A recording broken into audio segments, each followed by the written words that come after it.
Mike Gill, State of Corruption. An extremely important video. What a tremendous message of encouragement. What should be for all of us. I believe what I'm going to tell you stopped Vice President Pence from landing in Manchester in mid-flight, because he was going to go to New Hampshire and kiss a drug cartel right on the ass. And I believe this investigation turned around and made a phone call and said, you better not. This could be embarrassing for the president. And trust me, it would be. You don't call New Hampshire a drug den and kiss the cartel.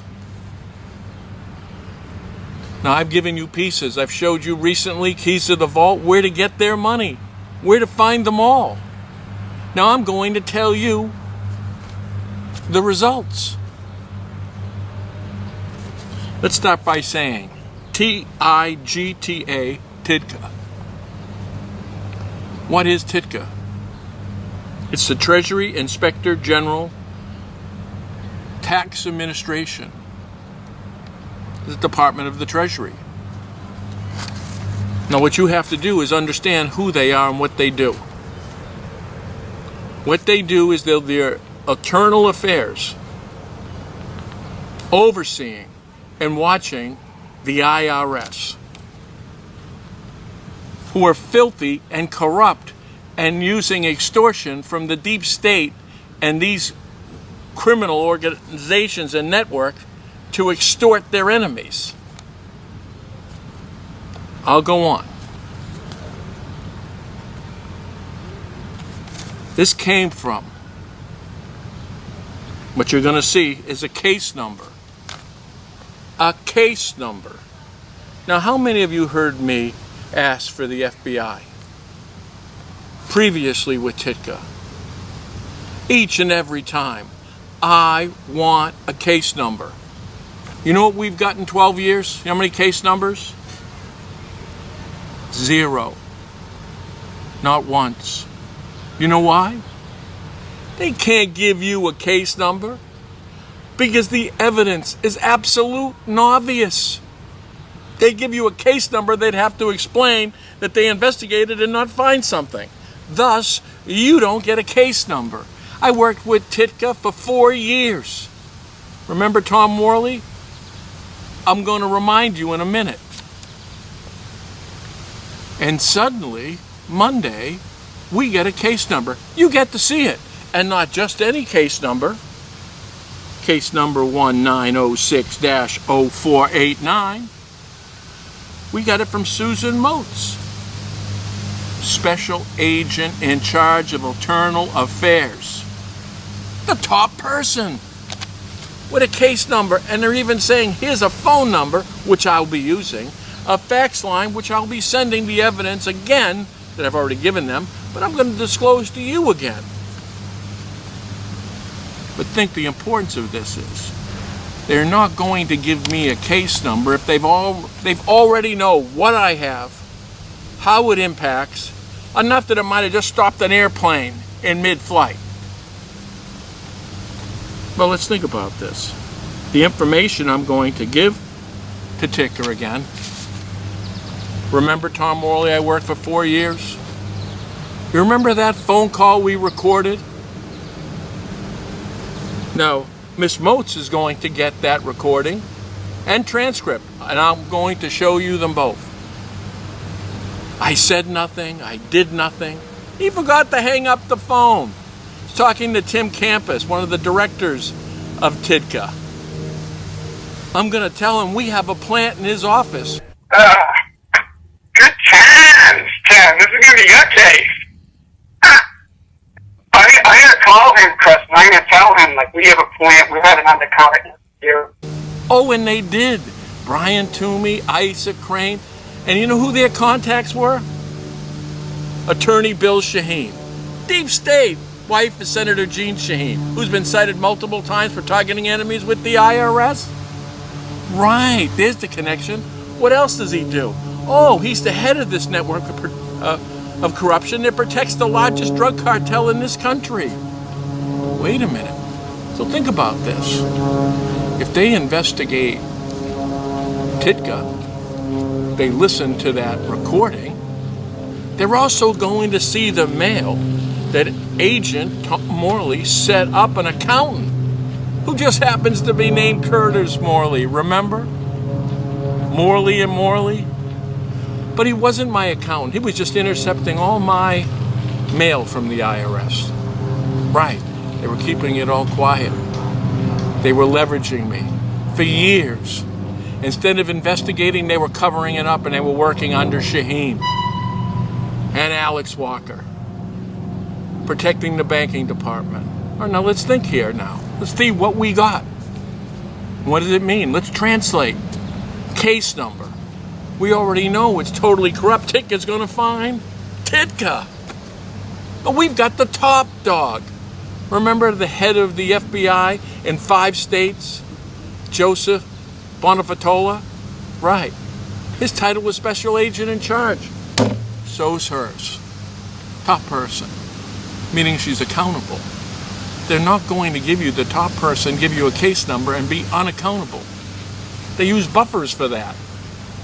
Right, you get Joe Schmo, from accountant, and they won't give you a case number.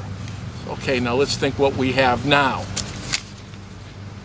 So you're going to find the fraud in the IRS, the cover-up, putting plants in my company, the same people who were destroying evidence, giving witnesses names up, working directly for Shaheen, Walker, the banking department, the Attorney General's office.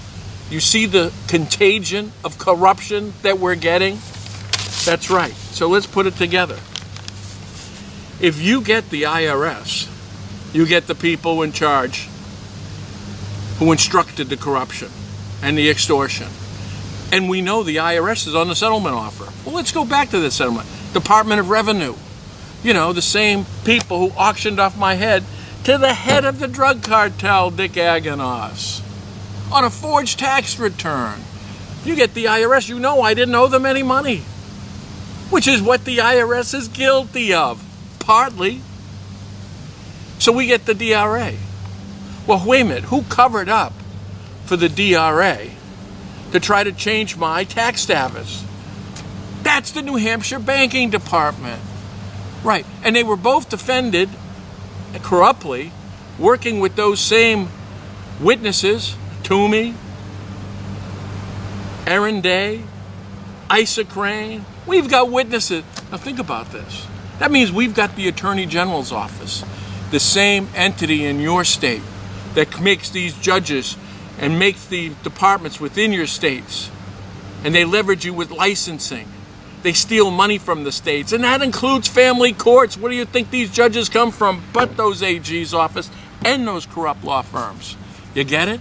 So we just got them too. Now listen, Department of Revenue, the AG's office, the banking department. We get the banking department with the notes. We investigate, and we find out they're corrupt, laundering the money for the drug cartels and the corrupt in the millions. We'll find Primary Bank, the bank that's owned by the cartel.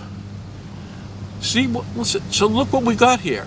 We get the IRS, the AG's office, the Department of Revenue, the banking department, the head of the corrupt in Shaheen and Walker, which, by the way, are all on the settlement agreements. Right? 50 million, shut your mouth? And I didn't.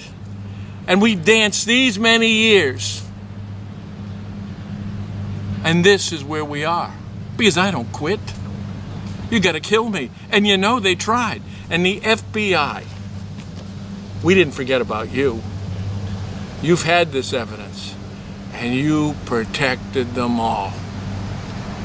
You are guilty of treason. And this case number, investigated, gets everybody. Which might have just stopped an airplane. Right. So this thing with politics, how is it, Mr. President, you didn't know? Call New Hampshire a drug den? Don't you ask the reason why? You have Vice President Prenz come to kiss the ass of a drug cartel, and these recovery centers, they're all under hidden corporations that are making billions, again, on the addicted, that they addicted. How's that for business? When are we going to, in fact, I'm going to run for governor again. You remember they tried to murder me three times in 13 days. And if you listen to Kill Gill, the fourth person that they reached out to declined the contract and said because he doesn't do politics. Now this was right after the 13 days. We're going to do it again. What we need is a platform for justice made of we the people in each state, which is what I was doing with State of Corruption, which is why it was so important. I had over 300,000 people. We would have had 1 million by now on Facebook. But you have to organize. Well, you know how we can organize? By running for governor. What I would do is bring in the military. Get into the AG's office, start offering immunity, start tearing that apart, start putting those judges in jail. Go after and audit that banking department. Get the corrupt money, get the drug cartel. I mean, we would put on a show. You know, here's the thing with politicians. They promise to put Clinton in jail. Biden promising to cure cancer. I'm not promising anything that I haven't been doing. No bodyguards, no security. Lost well over $100 million. Lost my freedom to even move around. And I fully expect to be murdered as I'm running for governor. But that might even spark a platform. This platform is that we rely on one another. What's the question that I always get? Mike, I need help. Who do I turn to? Who do I report it to? There isn't anybody. The politicians are lying. When have you heard them say corruption? Which one of them taking a platform of corruption? And is there something more destroying this country than corruption? That means they're either stupid or they're lying to you. And my personal pick is it's a little of both. So I'm telling you, I'm going after the corrupt. Each and every piece that it's taking me all these years to turn over and find. And I would build that platform where it's free. It's made up of victims. We have paralegals. We have people go to court with you. We have cameras. You can ask people, say, I'm a victim of corruption. This is what's going on to me. My child died of drugs. They're trying to take my house. Well, you're not alone. We're standing with you. When they go after you, they go after us. There was times with State of Corruption that I would go to people with court. They shut down the courtroom. They'd release the case, closed.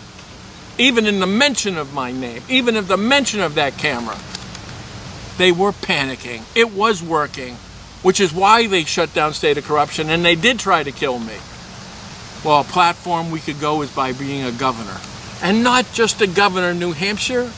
What I'm going to go is go after the FBI and their treason, and the IRS, and the corruption that I find, and the method it works the same way in your state, which is why no one goes to jail, which is why none of your politicians are saying, hey, this state is filthy with corruption and I'm going to do something about it. President Trump got elected by calling drain the swamp.